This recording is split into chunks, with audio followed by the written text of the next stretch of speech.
Bonjour les amis, voilà, après beaucoup d'hésitation, j'ai décidé de faire cette vidéo. Pourquoi? Parce que c'est un sujet assez touchy, c'est de la violence policière, donc c'est pas évident de parler de ça. Vous savez qu'on est en train d'insister à un phénomène mondial. Bien sûr, l'affaire de George Floyd aux États-Unis, c'était l'épicentre de ce mouvement. Mais je me suis dit ça va se calmer, même quand il y avait les manifestations en France, je me suis dit que ça va se calmer et tout, mais finalement je vois que ce phénomène est observé partout dans le monde et c'est parti jusqu'à l'Asie, en Inde particulièrement. En fait, quelques événements récents qui s'est produit en Inde, ça m'a beaucoup touché et voilà, du coup j'ai décidé de faire cette vidéo. Allez, c'est parti.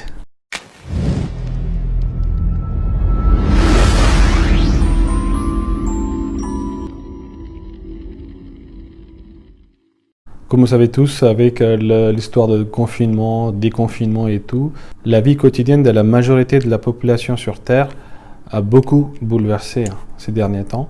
Des familles qui dépendaient entièrement des revenus journaliers ont été gravement impactées par ce problème de confinement, notamment en Inde où l'aide de l'État était vraiment quasi nulle. Ce n'était pas comme en Europe où le système était assez robuste pour couvrir les besoins. Les gens, on a très bien profité des aides financières par un système qui payait un chômage ou des temps partiels, des choses comme ça, des frais médicaux, des choses comme ça. Alors qu'en Inde, il faut aller bouger, donc les gens, ils ont osé aller travailler, sortir même avec le confinement. Forcément, ces gens-là, ils prenaient beaucoup de risques pour leur vie, mais ils n'avaient pas le choix parce qu'ils avaient des enfants à nourrir, donc ils ont vraiment osé aller sortir, travailler tous les jours, même avec l'histoire de confinement. Rappelez-vous, en France, comme beaucoup d'autres pays, il y avait des histoires de dérogation, de lettres à faire, comme on pouvait présenter, quand on s'est fait contrôler et tout. Donc, et aussi, dans une deuxième phase, ils ont même fait une sorte d'application dans les smartphones qu'on n'avait pas besoin d'imprimer, mais ça fait juste présenter cette code ou l'application comme si on a fait une dérogation. Du coup, il y avait quand même une sorte de process qui était très organisé en France et notamment dans beaucoup de pays européens. Mais pendant ce temps-là, en Inde, il n'y avait pas cette histoire de lettres de dérogation, des choses comme ça. Et du coup, les gens, c'était un peu comme chaotique, les règles de confinement. Le gouvernement a vraiment compté sur l'aide des policiers. Les policiers en Inde, ils abusaient leur pouvoir pour de frapper les gens. Et on a vu beaucoup de scènes comme ça à la télé où le policier matraquait les gens en moto, en scooter pour le faire demi-tour. Voilà, on a vu pas mal de scènes. Même c'est passé à la télé française pour montrer vraiment comment la police était arrogante dans ce pays pour appliquer les règles de confinement. Donc aussi en France, on a assisté à quelques scènes liées à ça pour le non-port des masques dans le transport public, où les agents de la RATP ou la SNCF, ils ont forcé ces gens à sortir de la gare et du coup il y avait quelques conflits.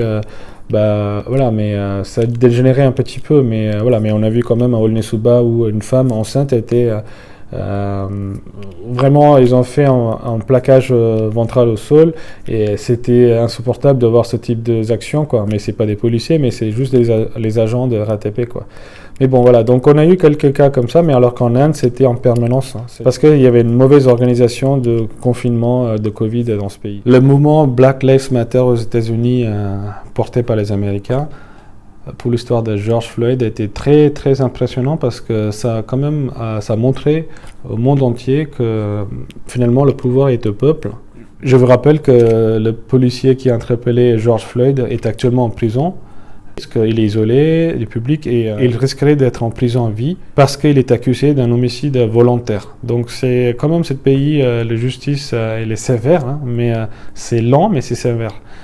Mais quand même, il faut noter que s'il n'y avait pas eu ce mouvement, cette manifestation en masse, peut-être la justice lui retardé aussi, Mais du coup, les gens, ils ont bougé. Donc les gens, ils sont bougés, ils ont réclamé la justice, donc finalement, et ça a été rendu. Conclusion, un bon point pour la démocratie, Bon, on connaît très bien l'histoire des États-Unis, la culture américaine, la culture de cow-boy, l'utilisation des armes par les policiers, tout ça, c'est un peu extravagant. Mais bon, pour un Français lambda, c'est difficile de comprendre et admettre ce type comportement, mais voilà, c'est un peu historique. Mais ce mouvement Black Lives Matter a engendré aussi une réaction outre-Atlantique, donc notamment dans l'Hexagone. Sachez qu'il y avait, je ne sais pas si vous avez participé à cette manifestation qui a lieu à Paris et aussi beaucoup d'autres villes, mais rien qu'à Paris, il y avait à peu près 20 000 personnes, quoi. C'est énorme, hein. Mais je vous rappelle que pendant cette manifestation, on était toujours on n'est pas officiellement sorti de confinement, donc, mais quand même, c'était pas autorisé, mais les gens se sont rassemblés. Cette manifestation passive qui a commencé, mais bon, il y avait quand même, ça s'est terminé avec un peu de violence à la fin de journée, quoi, mais c'est inévitable. Le mouvement Black Lives Matter en France était épaulé par l'association d'Adama Traoré, qui était quand même une affaire qui date de 2016.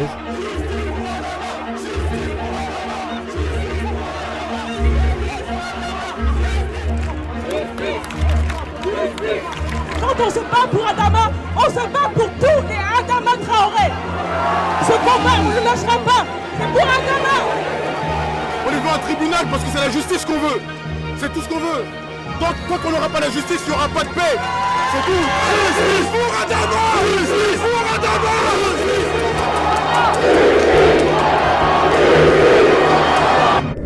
Adama. Pour les gens qui ne connaissent pas bien cette histoire d'Adama Traoré, c'était pour, je rappelle que c'était simplement une bavure policière, hein. Donc en 2016, il y avait une arrestation qui était prévue d'un jeune homme, un délinquant. C'était dans la ville de Beaumont-sur-Oise. Donc la police qui est venue interpeller le petit frère a simplement permis d'arrêter aussi son grand frère, qui n'est pas un délinquant du tout. Le frère d'Adama, il avait un problème de cœur, donc un problème de santé. Du coup, il a exprimé ça au policier, mais il a eu droit au plaquage ventral, au sol, et du coup, il se trouvait rapidement à l'hôpital et il est décédé à cause de ses blessures.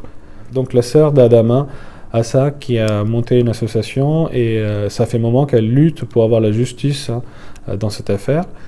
Et là, avec la Black Lives Matter, donc pour montrer la solidarité aux Américains, elle a vraiment rassemblé pas mal de monde, hein, et oui, aussi France Insoumise aussi a aidé à ramener du monde pour la manifestation en France.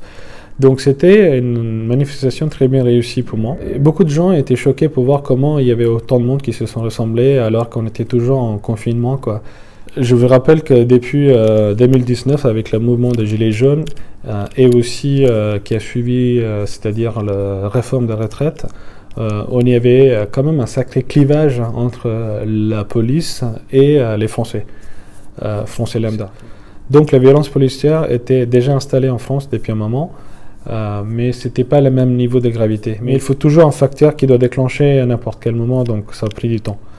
Bien sûr, les hommes politiques ont joué les jeux en maintenant de la tension entre la police et le peuple, parce que c'était dans leurs intérêts propres, quoi.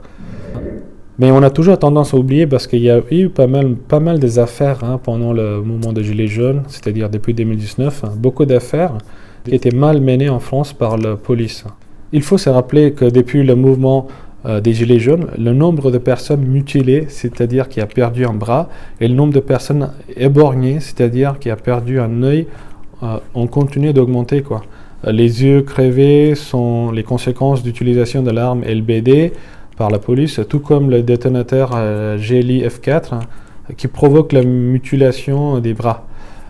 Donc les familles des victimes ont déjà saisi la Cour de justice et des enquêtes IGPN ont été menées en France, sans oublier l'affaire de Steve, un jeune homme qui s'est mort noyé dans la Loire, à Nantes, parce que c'était quand même, c'était pas une manifestation, c'était juste l'intervention du policier qui a dégénéré, qui a fait ce problème. Alors que IGPN, c'est-à-dire la police de police, a été saisie pour enquêter sur cette affaire, mais les rapports n'étaient pas concluants. Je peux aussi citer d'autres exemples, comme notamment Madame Geneviève de la ville de Nice qui est morte à l'hôpital, et puis aussi l'affaire de Zineb Redouane, une octogénaire algérienne à Marseille qui est morte aussi à cause d'une grenade lacrymogène alors qu'elle était chez elle en train de fermer la fenêtre de son salon, quoi. Dans toutes les affaires, c'est-à-dire Steve, Madame Geneviève et d'autres affaires que je viens de citer, la police de police, c'est-à-dire l'IGPN a été saisie, mais le rapport rendu par l'IGPN était une moquerie, quoi. C'était un déni de justice parce que c'était pas du tout convaincant. Par exemple, je vous dis, l'histoire de Steve qui s'est noyé, l'IGPN a clairement dit dans son rapport que la mort de Steve n'a rien à voir avec l'intervention de policiers. Mais je demande, si les policiers n'étaient pas là, il ne serait pas noyé. Donc c'est révoltant, ce type de rapport. Idem pour Madame Geneviève, ils ont dit parce qu'elle est décédée parce que c'est une personne âgée. Alors si le policier n'a pas bousculé cette dame, il n'y avait pas eu ce problème, quoi. Et aussi l'affaire de cette Marseillaise qui est morte, Madame Zineb Redouane, c'est pareil, ils ont trouvé des traces de balles. Les pompiers qui est venu donner le premier secours à cette dame chez elle dans son appartement, ils ont vu que le policier est en train de nettoyer des traces, des balles, des détonateurs lacrymogènes qui se trouvaient dans le salon, quoi. Donc on s'est trouvé à l'intérieur de chez elle. Tout cela démontre la mauvaise qualité de travail rendu par l'IGPN, quoi. Je vais vous expliquer le lien entre l'IGPN et la police. En fait, le chef de police, c'est-à-dire le préfet de Paris, qui est Didier Lallement, vient de la ville de Bordeaux et il est nommé par M. Castaner courant 2019, dans le seul but de calmer le mouvement des Gilets jaunes à Paris. Didier Lallement était réputé pour ses qualités et il est devenu un lèche-botte des ministres et est devenu le protecteur des hommes politiques et non pas un vrai gardien de paix, quoi. De l'autre côté, le chef de IGPN, c'est qui? C'est Brigitte Julien. Elle provient aussi de la ville de Bordeaux et a déjà collaboré avec Didier Lallement. Donc vous voyez les liens. Donc on comprend pourquoi l'IGPN était là pour protéger la police alors qu'il doit mener une enquête neutre pour démontrer la faille dans le système. Et la série sur le gâteau, c'est vraiment l'affaire de Alex qui est sortie dans YouTube. C'était une émission de la radio Arte Radio qui est diffusée via YouTube. C'était des enregistrements vocaux des policiers en fait. Mais c'était quelque chose de bien osé par l'Arte. Je vais vous poster les liens, vous pouvez aller voir. Donc je pense qu'il y a beaucoup d'entre nous qui n'ont pas découvert cette vidéo, mais c'est assez troublant cette vidéo. Bon, en fait, c'est pas une vidéo, c'était un enregistrement audio en fait. La vidéo dure 30 minutes et ça m'a complètement bouleversé. D'après avoir écouté ça, dans quel monde vit-on, quoi? Cette affaire, c'est la confession d'un policier noir qui s'appelle Alex, qui exerçait sa fonction dans la ville de Rouen. Cette affaire date de novembre 2019. Alex découvre l'existence d'un groupe privé, échange audio sur WhatsApp, dont fait partie une dizaine de ses coéquipiers. Certains sont encore stagiaires en école de police, d'autres comme lui sont policiers titulaires depuis plus de 20 ans. Intrigué par la présence de son prénom dans les messages, il découvre des propos orduriers, ouvertement racistes. Certains de ses collègues vont jusqu'à se revendiquer du fascisme et du suprématie blanc. Sur le conseil de son avocat, Alex dépose plainte et déclenche une enquête interne qui est toujours en cours.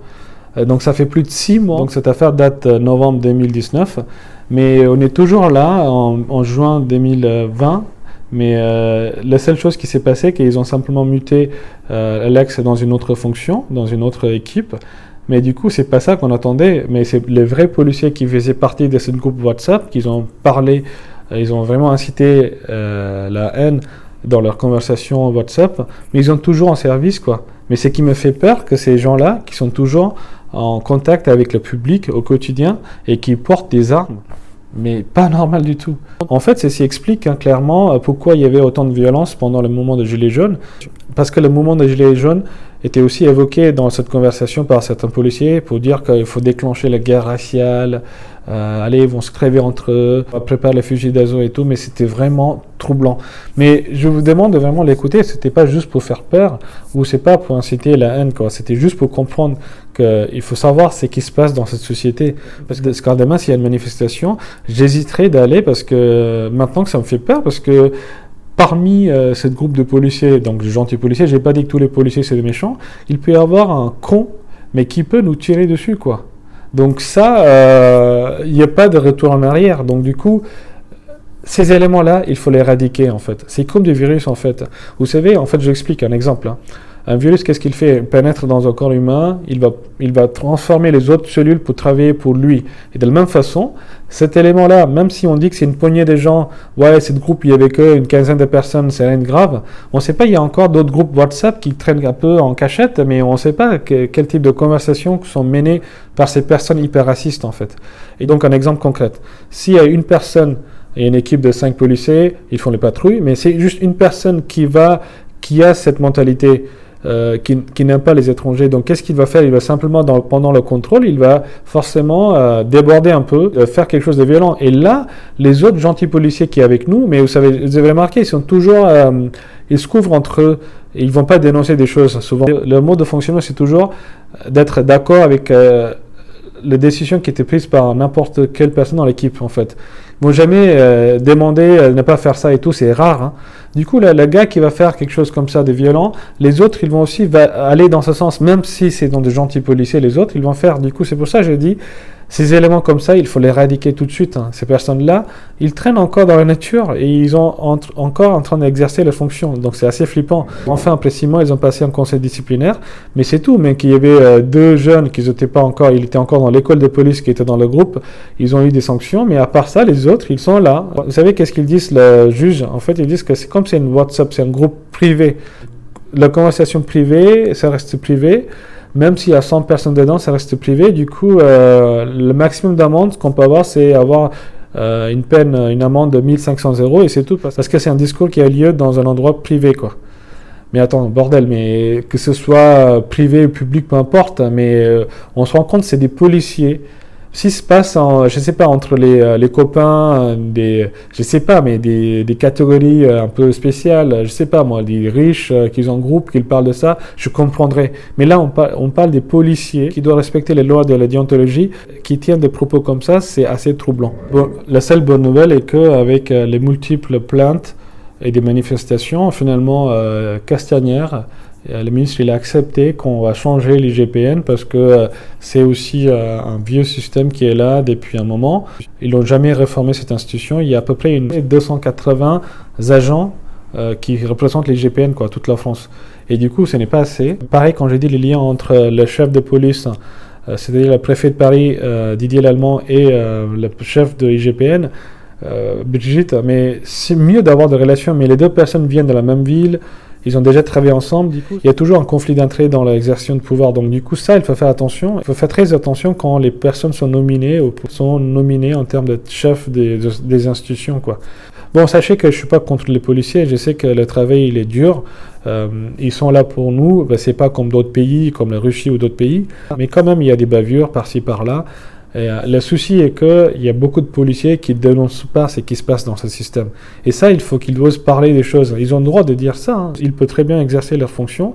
Et en plus de ça, ils doivent dénoncer des choses. Quand il se passe vraiment quelque chose d'injuste dans leur dans ce contexte, j'ai envie de vous raconter une petite histoire qui est arrivée à un contact à moi.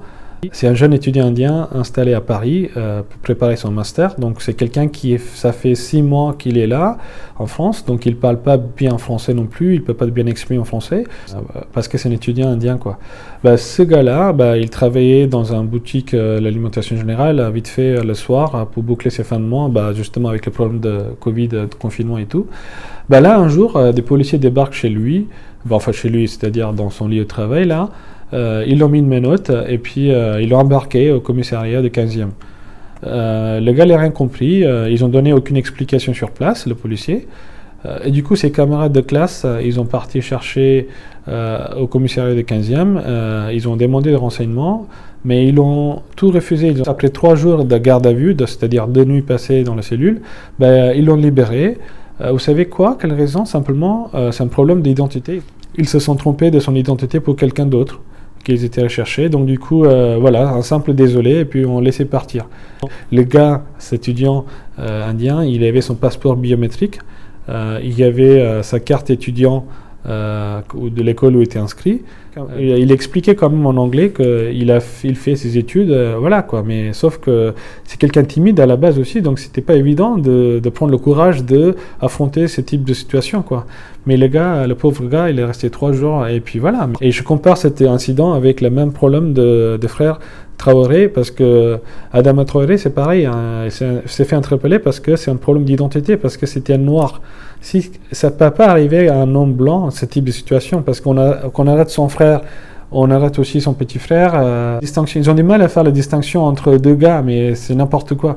Parce que là, aujourd'hui, en fait, dans un monde mondialisé, où il y a beaucoup de cultures, beaucoup de gens, beaucoup d'origines qui coexistent, le policier doit faire très attention simplement, il doit doubler et tripler leur vigilance pour ne pas faire des erreurs, quoi, c'est tout. Mais ça peut arriver, mais pas tout le temps cibler les Noirs et les étrangers, quoi. C'est très très très important.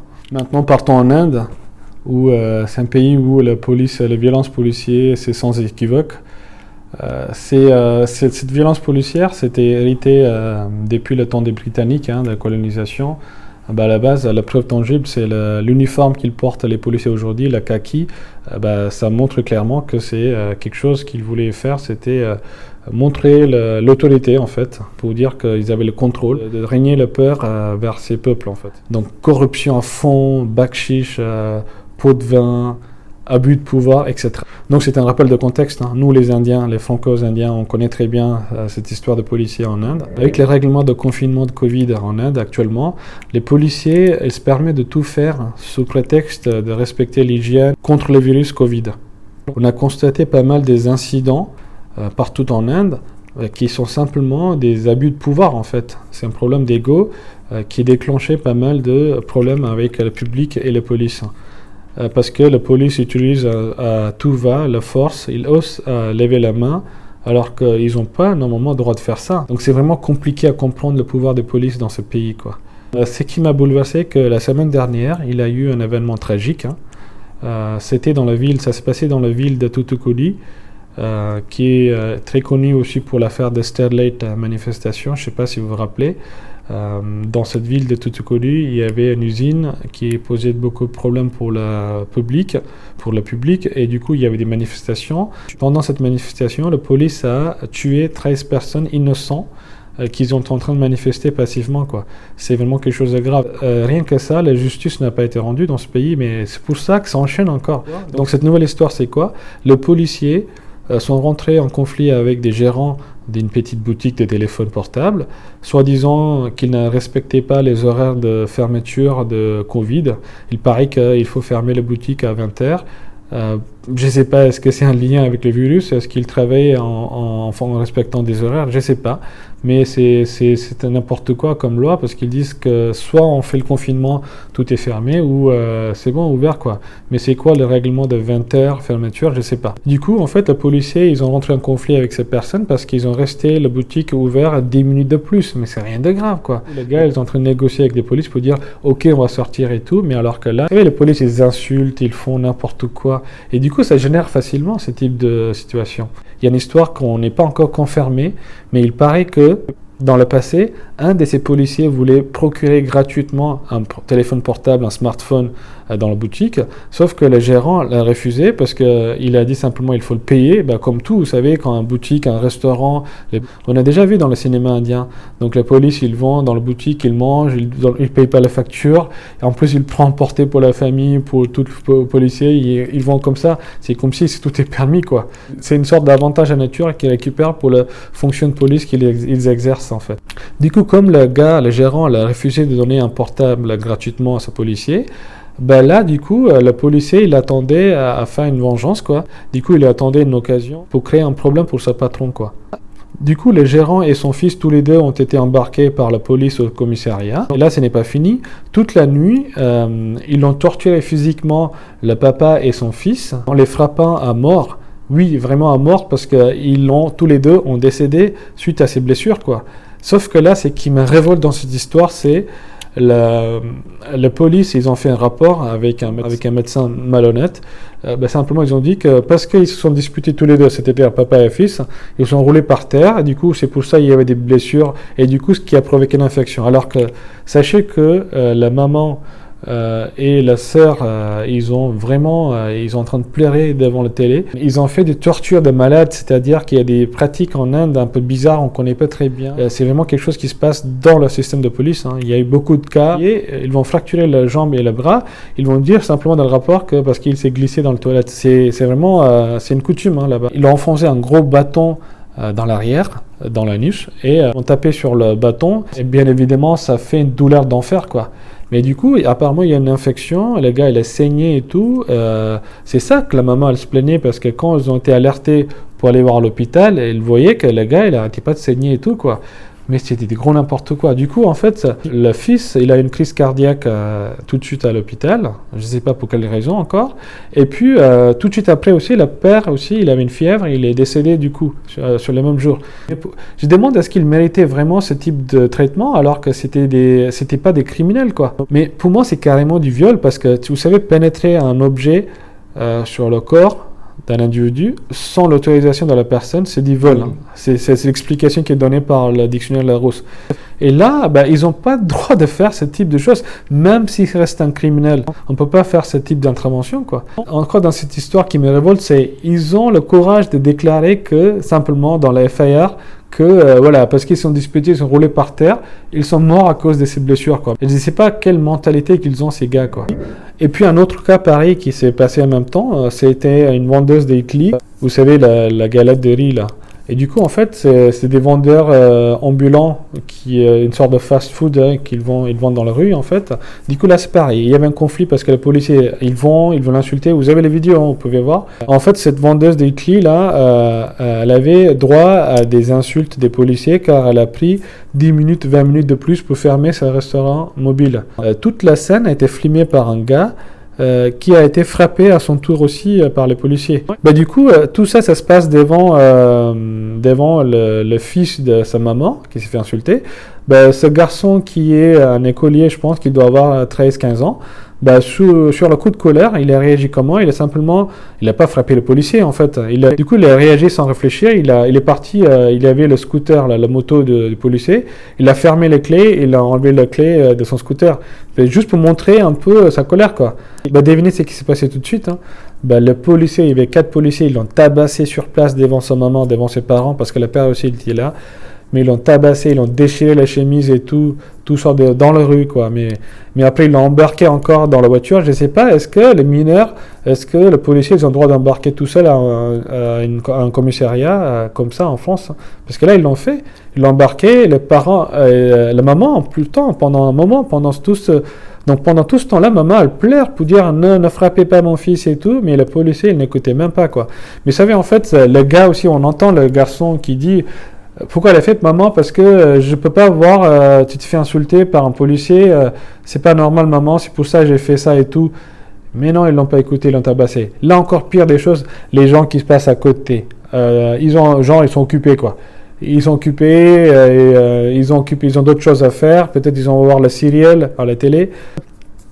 Du coup, là, en fait, ce type de problème, comment éviter? Bien sûr, ce qui s'est passé, c'est quelque chose de grave, hein, parce qu'on ne peut pas empêcher un fonctionnaire de faire exercer son travail. Ça, ils n'ont pas dans un état mental pour comprendre les réactions du gars. Mais normalement, s'il y avait une bonne formation, comment gérer le public, comment comporter avec le public, et surtout comment comporter avec un jeune homme, franchement, ils ont pas une bonne formation, les policiers indiens, pour faire ça. Donc, le système policier est corrompu, l'académie de police est corrompue, et du coup, les relations, elle est dégradée aussi, quoi. Même cette histoire de boutique de téléphone mobile, et aussi cette histoire, mais il faut simplement mettre une amende. Tu imposes une grosse amende, la deuxième fois, ils vont pas le faire, quoi. Mais sur quel droit ils osent lever la main sur les mineurs encore? Vous savez, dans le film Tamoul, souvent, le héros, il réagit, il va taper le policier parce qu'il a frappé ou insulter sa maman et sa femme, et du coup il casse tout, la police station et tout. Donc ça se passe dans le film. Donc pour moi, le vrai héros là, c'est ce gars-là, ce jeune homme-là, parce que simplement il a dit la vérité. C'est pas quelque chose d'action qui est prémédité. Il a vu, sa maman se fait insulter en permanence par ce policier. Il a réagi. Il sait très bien les conséquences. C'est pas un bébé. Il sait les conséquences, mais quand même il a parti juste pour montrer le colère. Il a récupéré les clés, il a fermé le cadenas de sa moto du policier de fonctionnaire, quoi. Mais du coup, lui, c'est un vrai héros. C'est pas Vijay ou Ajit ou je sais pas, Rajini qui frappe de police dans le film. Dans le vrai terrain, lui, c'était le vrai héros, quoi. Sauf que les gens, ils vont pas venir à son secours, mais ils sont occupés en train de passer à côté. Même les gens qui profitent de son restaurant, qui mangent des clés là-bas, ils vont pas poser de questions. Il y en a qui ont un problème, ils vont dire c'est quoi, c'est pas mon problème et tout, quoi. Mais du coup, là, ça doit changer. Vous savez l'histoire que je racontais par rapport aux États-Unis et l'affaire de George Floyd, parce que le mouvement police, c'était le mouvement en masse qui a quand même influencé la justice de réagir rapidement, y compris même en France, Pareil, il y a un changement qui va être fait dans les GPN, c'est un process. Donc c'est parce qu'il y a quand même pas mal de plaintes, pas mal de manifestations. Donc si les gens ne font rien, ça va toujours continuer comme ça. Du coup, bien sûr, en Inde, il faut changer les systèmes de police, ça c'est un peu compliqué. Déjà, c'est quelque chose qu'on peut faire, c'est les gens lambda, les citoyens, doivent réagir. Mais s'il y a 10 personnes ou 20 personnes qui posent la question à ces policiers, qui arrêtent ces policiers de ne pas faire ce type d'abus de pouvoir, mais il suffit quoi. Les gens, les policiers, ils vont se poser des questions, ils ne sont pas non plus bêtes. Comme les gens ne réagissent pas, ils croient que tout est permis, ils ont le droit de tout faire. Donc c'est ça qu'il faut changer. Donc pourquoi je vous parle avec vous les Franco-Indiens, c'est quand vous allez en vacances, peut-être vous aussi vous pouvez rencontrer ces types de problèmes. Vous voyez un scène, vous assistez à un scène comme ça, soit à l'aéroport ou quelque part, un policier qui insulte ou qui parle mal à quelqu'un. Allez demander, mais allez poser des questions. N'ayez pas peur que vous allez avoir des soucis ou ils vont confisquer votre visa. Mais allez à plusieurs, demandez beaucoup de personnes de réagir à ce type d'incident, quoi. En gros, la conclusion de ma part, c'est quoi? En gros, en ce moment, le travail des policiers, ce n'est pas facile. J'ai pas dit les policiers sont tous méchants, mais ils doivent simplement dénoncer ce qui se passe dans leur système. Et du coup, comme ça, le public est le courant de tout. Et le public, nous, on devons manifester, il faut bouger, bien sûr d'une manière diplomatique. Hein. J'ai pas dit qu'il faut aller casser, que les polices rentrer en conflit avec les polices. Simplement, il faut juste manifester. Il faut simplement rester solidaire avec les gens. Donc, tout est possible, tout a un début. Donc, il faut le faire, il faut réagir. J'espère qu'à travers de cette vidéo, j'influence au moins 5% de votre pensée. Donc, pensez-y. Bien sûr qu'on a aussi les amis qui sont dans la police. On sait que c'est difficile et on doit tous être solidaires. Bien sûr, on peut sortir de cette crise. Donc, je vous dis à bientôt. Ciao.